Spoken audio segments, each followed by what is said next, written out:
Hello and welcome to my video lecture on the functions of a distributed database management system. So again, what does this thing have to do? So one of the things that it's going to have to do, depending on how you have it set up, is it has to figure out how to locate the data. So what you're going to need is a distributed data dictionary. So if you're in a heterogeneous environment, some of the data that you need to query off of is not going to be in a single site.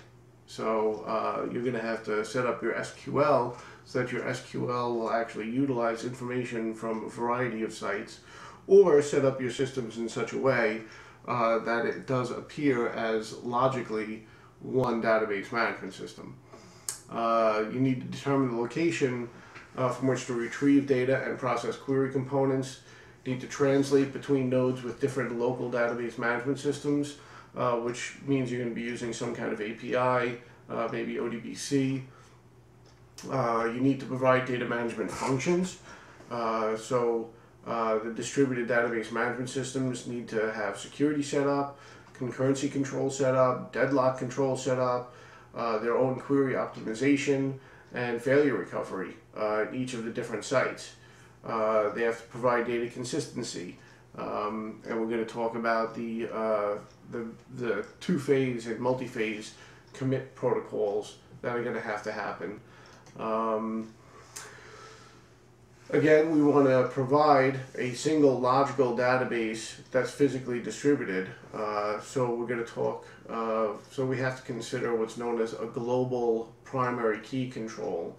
So if all of your distributed databases are keeping track of data in a heterogeneous environment, they would possibly create duplicate primary keys for some records. In order to supplement that, to make sure globally there is a primary key, a lot of your replicated data requires a global primary key control be put in place. So that means it's really the addition of an extra column into every table that's affected by your replication scheme to make sure that all of those records have differing primary keys. The distributed database management system has to be scalable. It has to be able to grow. It has to be able to shrink. You need to be able to replicate data and stored procedures. You need to transparently use residual computing power. So any time, and you may have seen this or been exposed to this somewhere along the way, that if you have computer downtime, that computer downtime, since it's in a distributed environment, can be utilized by a different site. For instance, you can permit different nodes to run different database management systems. And again, that's your heterogeneous environment. And you can allow different versions of application code to reside on different nodes. You may have some locations that are just very resistant to change and don't want to upgrade to, say, the newest operating systems, so they can't run the newest applications.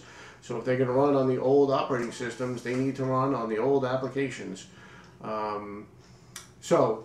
You have to have tolerance for that, or not, depending. So here we've got our distributed data repository, again, a graphical representation. So we have clients that are talking to distributed database management systems, distributed application programs, and the local database management system, and the databases at the various sites, all connected through the cloud, like the little graphical cloud. I like it. Those are the functions that need to be provided by a distributed database management system environment, and that is the end of this video lecture.